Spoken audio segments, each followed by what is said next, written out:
یہ ہے جو بعض اوقات لوگوں کے ذہنوں میں ایک شبے کے طور پر یا ایک سوال کے طور پر پیدا ہوتی ہے۔ ہم جب سے دارالعلوم قائم ہوا 14 اگست کی تقریب منایا کرتے ہیں، اور اس موقع پر کبھی مختصر کبھی مفصل اجلاسات بھی مقرر ہوتے ہیں، منعقد ہوتے ہیں، جس میں پاکستان کی تاریخ بھی بعض اوقات بیان کی جاتی ہے اور پاکستان کے مقاصد کا بھی ذکر ہوتا ہے۔ بعض مرتبہ دلوں میں یہ خیال پیدا ہوتا ہے کہ ہم جو اپنے آپ کو حضرات علماء دیوبند سے وابستہ قرار دیتے ہیں اور انہی کے خوشچی ہیں، کیونکہ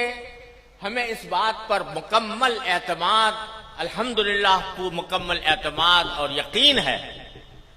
کہ حضرات اکابر علماء دیوبند ہمارے بہترین اسوہ اس لیے ہیں کہ وہ اتباع سنت کی تصویر ہے، اور ہمیں اس بات پر مکمل اعتماد ہے کہ اہل السنت والجماعہ کا جو طریقہ ہے وہ ہمارے حضرات اکابر علماء دیوبند اس کا مظہر ہے، ما انا علیہ و اصحابی کا مظہر ہے۔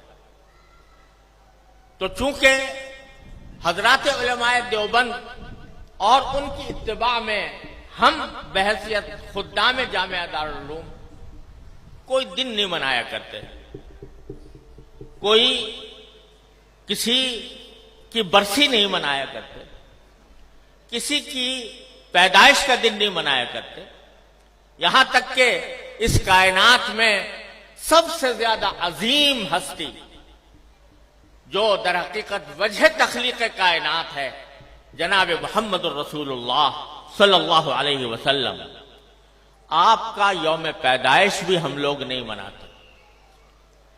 آپ کا وہ یوم پیدائش جس کو آج کی اصطلاح میں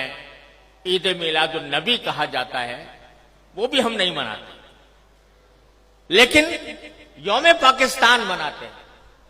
14 اگست کو یوم آزادی مناتے ہیں۔ تو بعض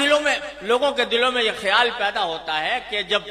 اگر دن منانا ہے تو سب سے زیادہ اس کے مستحق نبی کریم سرور دو عالم محمد مصطفیٰ صلی اللہ علیہ وسلم کی پیدائش ہے یا آپ کی یاد ہے، جس کو منانے کے لیے کوئی تقریب منعقد کی جائے۔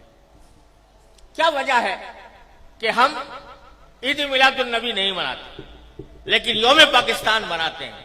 آزادی پاکستان کا دن مناتے ہیں؟ تو میں اس کی وضاحت کرنا چاہتا ہوں کہ اس میں کوئی شک و شبہ نہیں ہے کہ اس کائنات کی تاریخ میں سب سے بڑا عظیم دن وہ تھا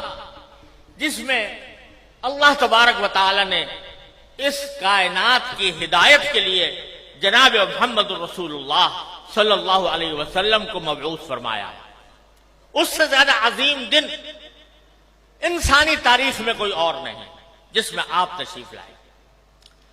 لیکن آپ ہی کی تعلیمات اور آپ ہی کی سنت اور آپ کے جانثار صحابہ کرام کی سنت یہ ہے کہ انہوں نے کبھی نبی کریم سرور عالم صلی اللہ علیہ وسلم کا دن نہیں منایا، اور اس لیے نہیں منایا کہ اللہ تبارک و تعالی نے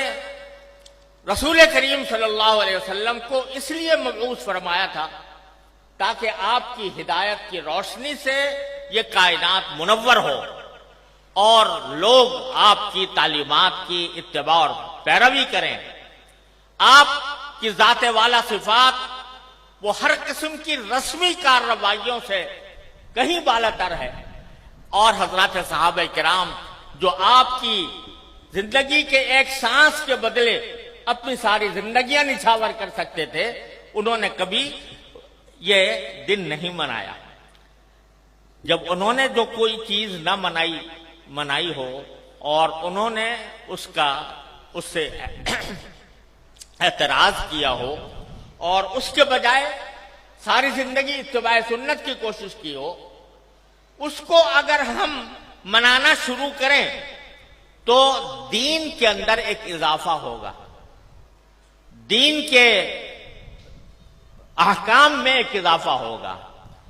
اور دین کے کام میں کوئی اضافہ وہ بدعت کہلاتا ہے۔ من احدث فی امرنا ھذا فہو رد، تو وہ بدعت بن جاتا ہے، کیونکہ وہ ایک مذہبی معاملہ ہے۔ عید میلاد النبی مذہبی تقریب کے طور پر منائی جاتی ہے، مذہبی عید کے طور پر، عید کا نام اس کا رکھا گیا ہے، اور وہ مذہبی تقریب ہے۔ اور مذہبی تقریب اگر کوئی شخص مذہب کا حصہ سمجھ کر وہ بنائے گا تو دین میں ایک اضافہ ہوگا جس کا نام بدعت ہے۔ اس لیے ہمارے اکابر علماء کرام نے اس بنانے کا اہتمام نہیں کیا۔ جہاں تک یہ 14 اگست کا تعلق ہے، 14 اگست کے یوم آزادی کا تعلق ہے، یہ کوئی مذہبی تقریب نہیں ہے، یہ کوئی دینی اجتماع نہیں ہے، یہ دینی تقریب نہیں ہے، بلکہ یہ ملکی تقریب ہے، اور ملک کی آزادی کے طور پر، اس کے ایک نشان کے طور پر اس کو منایا جاتا ہے۔ کوئی شخص بھی جو اس کو منانے والا ہے وہ اس کو دین کا حصہ سمجھ کر نہیں مناتا،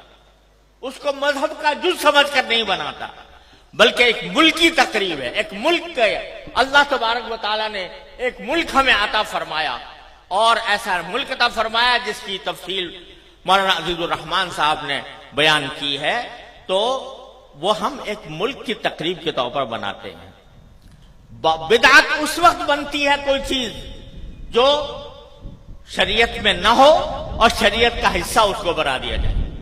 لیکن یہ کوئی شریعت کا حصہ نہیں، یہ کوئی دین کا کوئی دینی تقریب نہیں، دینی عید نہیں، دینی مذہب نہیں، دین کا کوئی مذہبی حصہ نہیں، لہذا یہ ایک ملکی تقریب ہے۔ اور یہ ایسا ہے جیسے کہ اگر کوئی شخص اپنے گھر کے اندر کوئی کسی اپنے گھر کی تعمیر ہوئی اور اس تعمیر کے اوپر کوئی اجتماع کرے، کوئی دعوت کرے، تو یہ کوئی مذہب کی تقریب نہیں ہے، کوئی دین کی تقریب نہیں ہے۔ اسی طریقے سے ہم یوم آزادی پاکستان کا اس لیے مناتے ہیں کہ اللہ تبارک و تعالیٰ نے اپنے فضل و کرم سے یہ نعمت ہمیں عطا فرمائی تھی، اور ملکی تقریب کے طور پر اس کو منایا جاتا ہے۔ دوسری بات یہ